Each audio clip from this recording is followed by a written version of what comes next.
మనం చేసేటటువంటి పండగలు కూడా ఒక క్రమంలో వెడతాయి, దానికి ఒక అందం ఉంటుంది. ఇప్పుడు మనం భూ సంబంధమైనటువంటి పండగ చేస్తాం, ఉపాసన సంబంధమైన పండగ చేస్తాం. భోగి, సంక్రాంతి, కనుమ అని 3 పండగలు వస్తాయి. నిజానికి పండగ అంటే దాని అర్థం ఏదో పిండి వంటలు చేసుకు తినడం తప్పని కాదు, కొత్త బట్టలు కట్టుకోవడం తప్పని అసలు కాదు. కానీ దాని యొక్క యథార్థమైన విశేషాన్ని తెలుసుకుంటే అబ్బా, ఇంత పవిత్ర హృదయంతో వీటిని పెట్టారా అనిపిస్తుంది. భోగి అన్న మాటకు అర్థం ఏమిటంటే భోగం అనుభవించేటటువంటి రోజు అని. ఈ ఋతువులో సాధారణంగా ఏమవుతుందంటే పౌష్యలక్ష్మి అంటారు ఈ పుష్యమాసంలో. ఈ పౌష్యలక్ష్మి ఇంటికి వస్తుంది. పూర్వం ఇన్ని రకాలైనటువంటి ఉద్యోగాలు అవి లేవు, ఎక్కువ మంది వ్యవసాయం మీద ఆధారపడేవారు. ఆరుగాలం కష్టపడినటువంటి వ్యవసాయదారుడు పంట కోసి ఇంటికి తెచ్చుకున్న తర్వాత ఎంత సంతోషాన్ని పొందుతాడో, ఆ గాదెల నిండా ధాన్యాన్ని చూసుకుని పరమ సంతోషపడితే ఆ ధాన్యం సమస్త ప్రాణికోటి తిని కడుపు నిండితే చక్కగా వృద్ధిలోకి వచ్చి అందరూ శాంతియుతంగా ఉంటారు. ఆకలి కేకలు ఉన్న చోట మీరు ఏ ధర్మ ప్రవచనం చెప్పినా ఎవడూ వినడు. ఆకలి కేకలు ఉన్న చోట శాంతి పాటించమంటే సాధ్యం కాదు. శాంతికి మొదటి కారణం ఏది అంటే అందరి కడుపు నిండాలి. అందరి కడుపు నింపగలిగినది ఎవరు అంటే అన్నపూర్ణ. ఆ అమ్మవారు కడుపు నింపాలి. భూమి కొలత మారదు, కానీ ఎన్ని కోట్ల మంది పెరుగుతున్నా ఇంతమందికి అన్నం ఎవరు పెట్టాలి అంటే ఆ తల్లి పెట్టాలి. ఆ తల్లి అనుగ్రహం కలిగిన నాడు అందరూ కడుపు నిండుగా సంతోషంగా ఉంటారు. పౌష్యలక్ష్మిగా తల్లి రైతు ఇంటికి వస్తుంది. రైతు సంతోషంగా ఉంటాడు. అమ్మయ్యా, ఈ ఏడాది పంటలు బాగా పండాయి, మన అందరం సంతోషంగా కడుపు నిండా అన్నం తింటాం అని ప్రజలందరూ సంతోషంగా ఉంటారు. గడ్డి కావలసినంత లభిస్తుందని చెప్పి పశువులన్నీ సంతోషంగా ఉంటాయి. అందరూ భోగమనుభవించేటటువంటి తరుణము కాబట్టి భోగి. బాహ్యంలో ఇంత కష్టపడిన రైతు విశ్రాంతి తీసుకునేటటువంటి సమయం. అమ్మయ్య, పంట ఇంటికి వచ్చిందని పరమ సంతోషంతో విశ్రాంతి తీసుకొని మానసికమైన ఆనందాన్ని పొందడానికి వెడతాడు. అందుకే భోగినాడు చేసేటటువంటి సంతోషానికి ఆనందగోవిందము అని పిలిచింది శాస్త్రం. ఆనందగోవిందము అన్న మాటకు అర్థం ఏమిటంటే బలిచక్రవర్తిని ఆ రోజునే భూమిలోకి తొక్కేశాడు మహానుభావుడైనటువంటి శ్రీ మహావిష్ణువు అని. ఎందుకంత భక్తుడైనటువంటి ఆ బలిచక్రవర్తిని భూమిలోకి తొక్కేయడం అంటే అహంకారముతో ఉన్నాడు కాబట్టి తొక్కేశాడు, కానీ పాడు చేయలేదు. పాడు చేయకుండా భవిష్యత్తులో నీకు మళ్ళీ ఇంద్ర పదవిని ఇస్తాను అని చెప్పి ప్రమాణం చేశాడు. ఆ విషయాన్ని జ్ఞాపకం తెచ్చుకుంటారు. అంతటా ఉన్నవాడు పరమాత్మయే అని జ్ఞాపకం తెచ్చుకుని అందరూ కలిసి పరమ సంతోషంతో చక్కగా వైదికమైనటువంటి ఆటలన్నీ ఆడుకుంటారు. రైతు సంతోషాన్ని పొందుతాడు, లోకమంతా సంతోషాన్ని పొందుతుంది. అందుకని భోగి. అదొక్కటే కాదు, దక్షిణాయనం అంతా ఉపాసన కాలం. మీరు చూడండి, ఎప్పుడైనా సరే పండగకి తిథి ఉంటుంది. భీష్మేకాదశి అన్నాను అనుకోండి, మాఘమాసంలో ఏకాదశి. కృష్ణాష్టమి అన్నాను అనుకోండి, శ్రావణ బహుళ అష్టమి. మహాశివరాత్రి అన్నాను అనుకోండి, మాఘమాసంలో వచ్చేటటువంటి కృష్ణపక్ష చతుర్దశి అర్ధరాత్రికి పరివ్యాప్తమై ఉండాలి. ఉంటే మహాశివరాత్రి. ఏదో శ్రీరామనవమి అన్నాను అనుకోండి, చైత్రమాస శుక్లపక్ష నవమి. తిథి ఉంటుంది, పండగ తిథి కలిసి ఉంటాయి. భోగి ఎప్పుడు, ఏ తిథి నాడు ఉండదు. ఎందుకు భోగికి తిథి ఉండదు అంటే దక్షిణాయనం ఏ తిథి నాడు పూర్తయిపోతుందో అది భోగి. దానికి ఒక్కదానికే మినహాయింపు పంచాంగంలో. అది తిథితో చెప్పరు. ఎందుకు చెప్పరు అంటే దాంట్లో ఒక రహస్యం ఉంది. భోగి పండగ నాడు ఏం చేయాలి? భోగం అనుభవించాలి. పొంగల్ పొంగల్ అంటుంటారు. మధుర పదార్థాలు వండుకు తింటారు. మధుర పదార్థం వండుకు తినడానికి ముందు ఏం చేయాలి? చేదు పదార్థం తినాలి. అందుకే ఉగాది నాడు ఏం చేయిస్తారు? చేదు పదార్థం తినిపిస్తారు. కష్టపడడం చేదుగా ఉంటుంది, ఒంటికి చెమట పట్టేటట్టుగా ప్రవర్తించడం చేదుగా ఉంటుంది, తనకున్నది త్యాగం చేయడం చేదుగా ఉంటుంది. ఎవరికైనా ఏదైనా కాస్త సౌకర్యం చెయ్యాలంటే చేదుగా ఉంటుంది. తాను స్వార్థం అనుభవించాలంటే తీయగా ఉంటుంది. కష్టపడడం చేదుగా ఉంటుంది. చేదు ప్రయత్నపూర్వకంగా తిను. అంటే కష్టపడడాన్ని జీవితంలో అలవాటు చేసుకో. కష్టపడి బ్రతకడం అలవాటు చేసుకో. నువ్వు ఆరుగాలం కష్టపడ్డ తర్వాత పంట ఇంటికి వచ్చిన తర్వాత పొంగల్ పాయసం తిను. అక్కడ మొదలుపెట్టిన చేదు ఇక్కడ మధుర పదార్థంతో పూర్తవ్వాలి. కష్టపడకుండా మధుర పదార్థం తినే అర్హత నీకు లేదు. అందుకని ఉగాది నాడు చేదు తిను, పొంగల్ నాడు భోగి పండగ నాడు మధుర పదార్థం తిను. దక్షిణాయనం చిట్ట చివరి రోజు భోగి పండగ. దక్షిణాయనం అంతా ఏమిటి? ఉపాసన కాలం. దక్షిణాయనం వచ్చిందనుకోండి, ప్రకృతి ప్రతిబంధకాన్ని ఇస్తుంది. దానికి మాసం కానీ, దానికి రోజు కానీ, దానికి తిథి కానీ ఉండవు. దక్షిణాయనం ఏ రోజున పూర్తయిపోతుందో అది భోగి పండగ. ఎందుకు అలా చెప్తారు అంటే, దక్షిణాయనం అంతా ఉపాసన చెయ్యాలి. భగవంతుని యొక్క అనుగ్రహము కలిగి ఆయన యొక్క దర్శనం అవుతుంది. ఆ భోగి జీవితంలో ఒక్కరోజైనా పొందగలిగిన వాడు ఎవరుంటాడో వాడు భోగం అనుభవించినవాడు. అందుకని భోగి పండగ అన్నది వచ్చింది ఉపాసన రీత్యా. ఉపాసన అంటే మీరు ఒకటి గుర్తుపెట్టుకోవాలి. ఉపాసన అంటే ఏమిటంటే, ఉప అంటే దగ్గరగా, ఆసన అంటే కూర్చుండుట. దగ్గరగా కూర్చుండుట అన్న మాటకు అర్థం ఏదో భగవంతుడి మూర్తి పెట్టుకుని దగ్గరగా కూర్చోమ్మని కాదు, మనసు లోపల దగ్గరగా ఉండుట, అది ఉపాసన. అలా ఉపాసన చెయ్యగా చెయ్యగా చెయ్యగా పరమాత్మ సంతోషిస్తాడు. సంతోషించి ఆయన అనుగ్రహము ఏ రోజున పొందుతావో అది భోగి. అందుకే భోగికి ఏం చేస్తారో తెలుసా? భోగికి ముందున్నటువంటి నెల రోజులు కూడా కన్నెపిల్లలందరితోటి కూడా గొబ్బెమ్మల్ని చేయిస్తారు. గొబ్బెమ్మ అన్న మాటకు అర్థం ఏమిటంటే లక్ష్మి యొక్క ఉపాసన అని అర్థం. వాళ్ళు చిన్నపిల్లలు కాబట్టి వాళ్ళు పెద్ద పెద్ద శాస్త్రాలతో చేయడం సాధ్యం కాదు కాబట్టి ఆవు పేడతోటి ముద్దలు చేయిస్తారు. ఎందుకు ఆవు పేడతో చేయించడం అంటే, మహాభారతం అనుశాసనిక పర్వంలో ఈ విషయం గురించి మాట్లాడతారు, లక్ష్మీ స్థానం గురించి. లక్ష్మి గోవుల దగ్గరికి వెళ్ళి అడిగింది, మిమ్మల్ని అందరూ పూజిస్తారు, నాకు మీలో స్థానం ఇవ్వండి అని అడిగింది. గోవులన్నాయి, నువ్వు చించిల లక్ష్మివి, వెళ్ళిపోతూ ఉంటావు, మా దగ్గర వద్దన్నాయి. అంటే ఆవిడంది, నేను వెళ్ళిపోవడంలోనే ధర్మం నిలబడుతుంది, అధర్మం ఉన్నవాడి దగ్గర ఉండకూడదు, వెళ్ళిపోవాలి, ధర్మం ఉన్నవాడి దగ్గరికి వెళుతూ ఉండాలి, అప్పుడే లోకంలో ప్రయోజనం సిద్ధిస్తుంది, నన్ను వెళ్ళొద్దంటే ఎలా అంది. అంటే అవన్నాయి, అయితే మా మల విసర్జన స్థానమునందు నువ్వు ఉండు, మేము విడిచిపెట్టిన మలమునందు నువ్వు ఉండన్నాయి. అందుకే ఇప్పటికీ చూడండి, 84 లక్షల జీవరాశులలో ఏ జీవి విడిచిపెట్టిన మలమూత్రములైనా దుర్గంధభూయిష్టములు, ఒక్క ఆవు యొక్క మలమూత్రములు సుగంధభరితములు. గోశాలలోకి వెళ్ళి చూడండి, సువాసన వస్తుంది. పైగా అది లక్ష్మీ స్థానం, ఆవు పేడ యందు లక్ష్మి ఉంటుంది. అందుకని ఆడపిల్లతో ఆ గొబ్బిళ్ళు పెట్టిస్తారు. ఎందుకు పెట్టిస్తారు అంటే, ఆడపిల్ల ఎందుకండి మగపిల్లవాడితో ఎందుకు పెట్టించరు అంటారేమో. మగపిల్లవాడు ఒకవైపు ఉన్నటువంటి వంశాన్ని మాత్రమే తరింపచేస్తాడు, ఆడపిల్ల 2 వంశాలని తరింప చెయ్యగలిగిన శక్తితో ఉంటుంది. ఈ కాలమునందు లక్ష్మీదేవి అనుగ్రహం కలిగే సమయం కాబట్టి ఆవు పేడతో గొబ్బెమ్మలు చేయించి బంతిపూలు పెట్టించి ప్రదక్షిణం చేయిస్తూ గొబ్బెమ్మల మీద పాటలు పాడతారు.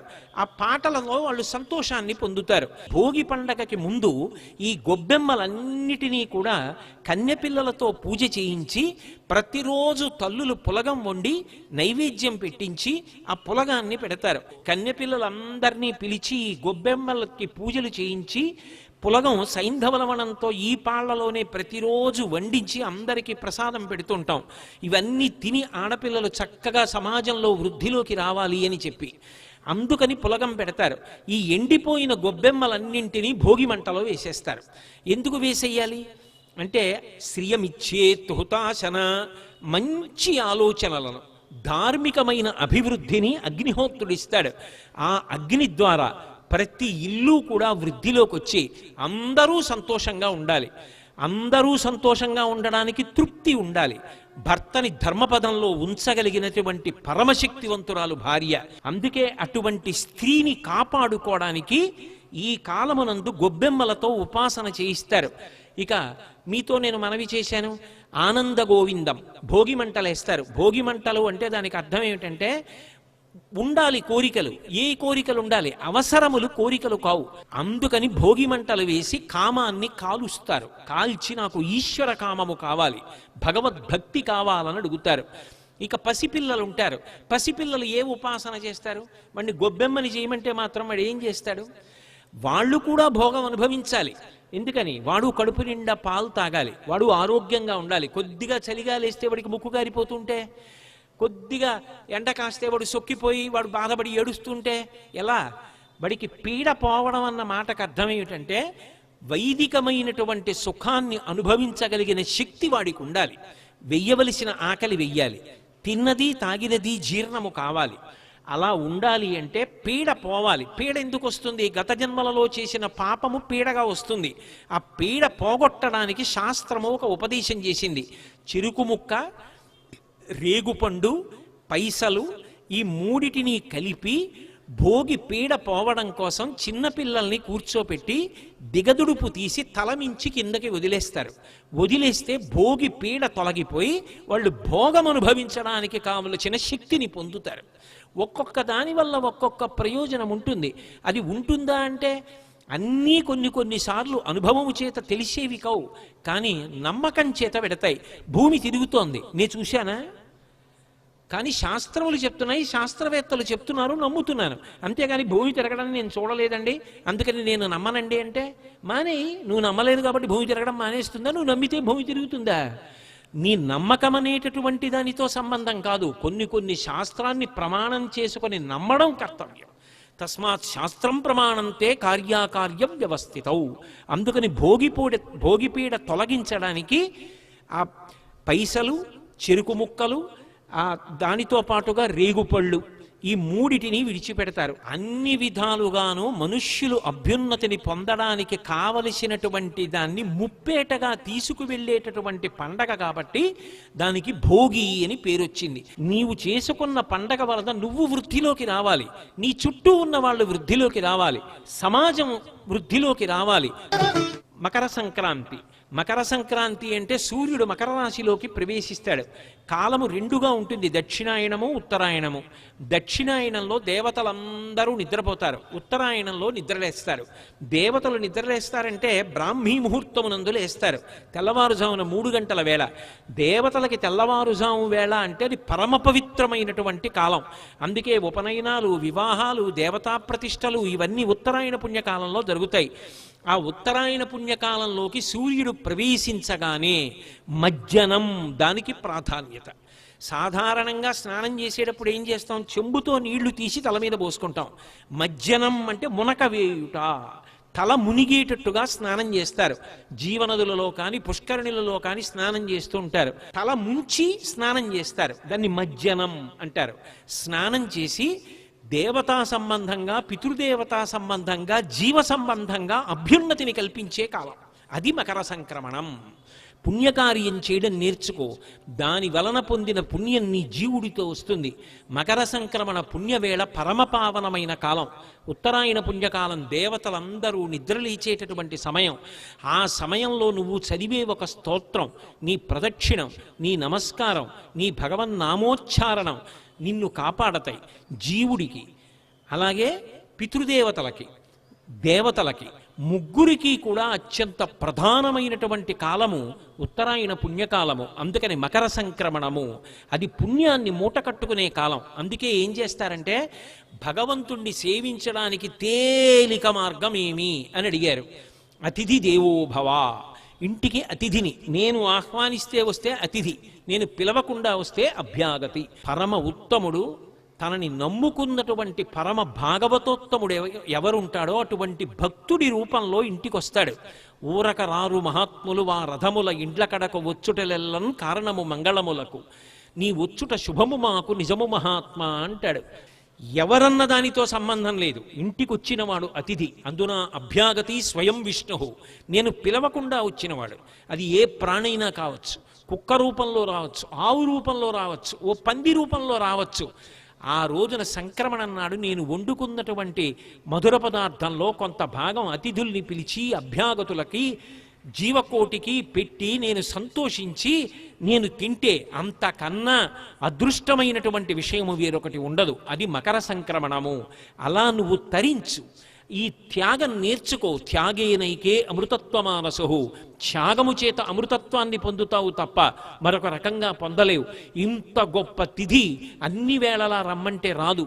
ఉత్తరాయణ పుణ్యకాల ప్రవేశమని స్నానము, దర్శనము, క్షేత్రము, ఒక్కొక్క పర్వతము, లేదా నీ ఊళ్ళో ఉంటే నువ్వు చెయ్యవలసిన విహితము, ఇంటికొచ్చిన అతిథి, అభ్యాగతి, భగవన్నామోచ్చారణము, పవిత్ర గ్రంథ పఠనము, పెద్దల సేవనము, గురుదర్శనము, ఇవన్నీ కూడా అభ్యున్నతి హేతువులు, ఉత్తరాయణ పుణ్యకాలంలో చెయ్యవలసినటువంటి కృత్యములు.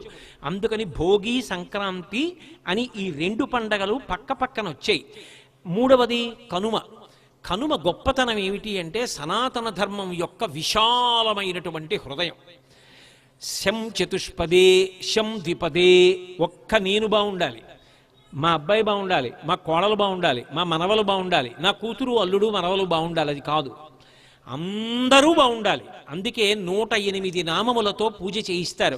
170 నామాలు ఉండకూడదా, 350 నామాలు ఉండకూడదా? 108 నామాలు తప్పితే 1000 ఎందుకుంటాయంటే సమస్త లోకములలోని ప్రాణులు 27 నక్షత్రములలో పుడతారు. పుట్టినప్పుడు చనిపోయినప్పుడు నక్షత్రాన్ని ప్రధానంగా చూస్తారు. ఒక్కొక్క నక్షత్రానికి 4 పాదాలు, 27 నక్షత్రములకు ఒక్కొక్క దానికి 4 చొప్పున 108 పాదములు.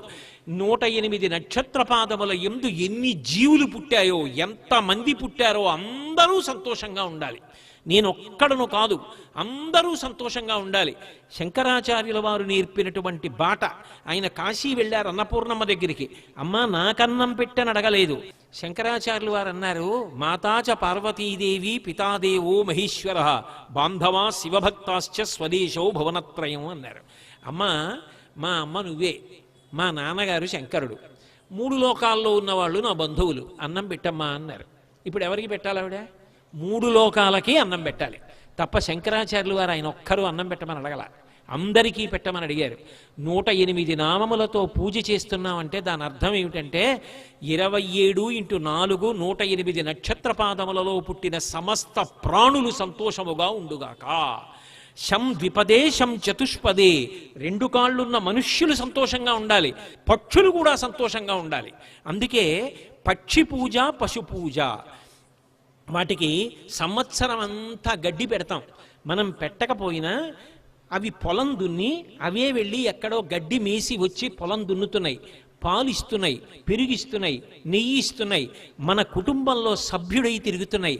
అటువంటి ఆవు పట్ల, ఎద్దు పట్ల, పక్షి పట్ల కృతజ్ఞత చూపిస్తారు. చూపించి వాటికి అలంకారం చేస్తారు.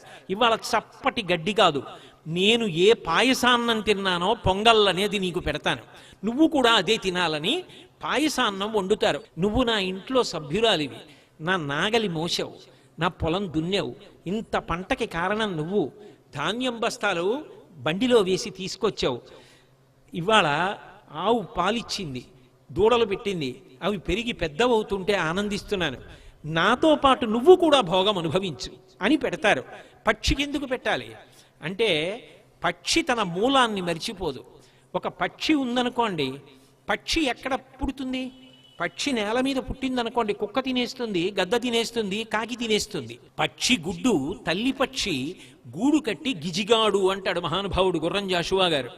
ఆ పక్షి గూడు కట్టి ఆ గూట్లో గుడ్డు పెడుతుంది, గుడ్డు పెట్టి పొదుగుతుంది, పొదిగిన తర్వాత పిల్ల అవుతుంది, కిలకిల కిలకిల అరుస్తుంది, ఎక్కడి నుంచో అమ్మ తీసుకొచ్చి అన్నం నోట్లో పెడుతుంది. 2 రెక్కలు వచ్చిన తర్వాత అప్పుడు ఎగిరి వెళ్ళిపోయి తన సంపాదన తాను సంపాదించుకుంటుంది. తను పుట్టడానికి, తాను పెరగడానికి, తాను ఉండడానికి, పెద్దదైన తర్వాత తాను గూడు కట్టుకోవడానికి, ఇల్లు కట్టుకోవడానికి స్థానమైనది చెట్టు. ఆ చెట్టు లేని నాడు తన బతుకు లేదు. అందుకే పండు తింటే గుజ్జు జీర్ణం చేసుకుంటుంది కానీ గింజని జీర్ణం చేయదు. మళ్ళీ చెట్లు రావాలి, చెట్లు రాని నాడు నాకు కృతజ్ఞత ఎక్కడుంది? చెట్టు రావలసిన గింజని జీర్ణం చేసుకోనని గింజలని భూమి మీద వదిలేస్తుంది, మలంలో రెట్ట వేసినప్పుడు గింజలు వదిలేస్తుంది. మళ్ళీ ఆషాఢం, శ్రావణం, భాద్రపదం వచ్చేటప్పటికి వర్షాలు పడతాయి. వర్షం పడ్డప్పుడు జామ గింజ జామ మొక్క అవుతుంది, సీతాఫలం గింజ సీతాఫలం అవుతుంది, మామిడి టెంక మామిడి మొక్క అవుతుంది. గింజలలోంచి మొక్కలు వచ్చి మొక్కలు చెట్లు అవుతాయి. తాను ఎక్కడ పుట్టిందో, ఎక్కడ పెరిగిందో, ఎక్కడ వృద్ధిలోకి వచ్చిందో పక్షి మరిచిపోకుండా అవి పెరగడానికి గింజలని రెట్టలో వేస్తోంది తప్ప జీర్ణం చేసుకోవట్లేదు. ఒక పక్షి ఇన్ని చెట్లు పెరగడానికి కారణమైంది. ఆ చెట్ల వలన నేను ఇవాళ పర్యావరణం సమతౌల్యంతో ఇంత సంతోషంగా ఉంటున్నా. ఒక పక్షి నాకు పాఠం నేర్పింది. ఏ అమ్మా నాన్న వల్ల ఇవాళ నేను పుట్టి వృద్ధిలోకి వచ్చానో ఆ తల్లిని తండ్రిని మరిచిపోవద్దు. నేను పుట్టిన చెట్టుని నేను మరిచిపోకుండా చెట్టు పెరగడానికి కారణమయ్యాను. నువ్వు కూడా నీ తల్లిని తండ్రిని మరిచిపోకుండా వాళ్ళని నీతో ఉంచుకుని వాళ్ళు పెట్టిన అన్నం తిని నువ్వు వాళ్ళతో కలిసి ఉండి నీ ఒళ్ళో వాళ్ళు ప్రాణం వదిలితే అంత్యేష్టి చెయ్యాలి తప్ప వాళ్ళని ఎక్కడో పెట్టి నీకు వాళ్ళు భారం అనుకోవడం మర్యాద కాదు అని పాఠం నేర్పుతోంది పక్షి. అందుకే పంట రాగానే దాన్ని గుత్తి కట్టి తీసుకొచ్చి దేవాలయాల్లో కడతారు. కట్టినప్పుడు ఆ పక్షులన్నీ వచ్చి ఆ గింజలు తింటాయి. పక్షుల పట్ల పశువుల పట్ల కూడా కృతజ్ఞత ప్రకటించగలిగిన విశాల హృదయమున్న జాతి భారత జాతి. సనాతన ధర్మం అంత గొప్పది. ఆ విశాల హృదయమునకు సాక్షి కనుమ పండుగ. ఆ కనుమ పండుగ నాడు అందుకని అంత గొప్పగా అలంకారం చేస్తారు. చేసి ఇంత గొప్పగా ఆ విశేషాలన్నిటినీ కూడా సమన్వయం చేస్తారు. ఇంత గొప్పగా జరిగేటటువంటి ఈ భోగి, మకర సంక్రమణము, కనుమ అనపడేటటువంటి ముప్పేటగా జరిగే పండగ త్రివేణి సంగమం. బంధువులందరూ కలుసుకుంటారు. గంగిరెద్దుల వాళ్ళు వస్తారు, సంస్కృతిని నిలబెట్టుకుంటారు. ఆ గంగిరెద్దులు వస్తాయి. అలాగే ఆడపిల్లలు మగపిల్లలు చక్కగా ఉయ్యాలలు వేసుకుని ఆడుకుంటారు. హరిదాసులు వస్తారు. వాళ్ళు ఒక చోట నిలబడి ఏమీ పుచ్చుకోరు. వాళ్ళు బిగ్గరగా కంఠంతో పాడుకుంటూ వెళ్ళిపోతూ ఉంటారు. ఆ పాడుకుంటూ వెళ్ళిపోతూ ఉంటే వాళ్ళ దగ్గరికి వెళ్ళి ఆ చిన్న పిల్లలతోటి ఆ బియ్యము పైసలు పళ్ళు ఇప్పిస్తారు. గంగిరెద్దు మీద పాత బట్టో కొత్త బట్టో కప్పిస్తారు. అవన్నీ ఆంధ్రదేశం సంస్కృతిలో అంతర్భాగాలు. ఏదైనా పాడు చేసుకోవచ్చు, కానీ ఎవ్వరూ కూడా తమ సంస్కృతిని పాడు చేసుకోకూడదు. సంస్కృతికి పట్టాభిషేకం చేసే పండగలు, పరదేవత యొక్క అనుగ్రహానికి పొందడానికి వీలైన పండగలు. కాబట్టి చక్కగా మనందరం కూడా భోగి, సంక్రాంతి, కనుమ పండగలు అలా చేసుకుందాం. మంగళాశాసన పరై మదాచార్య పురోగమై సర్వైశ్చ పూర్వైరాచార్యై సత్కృత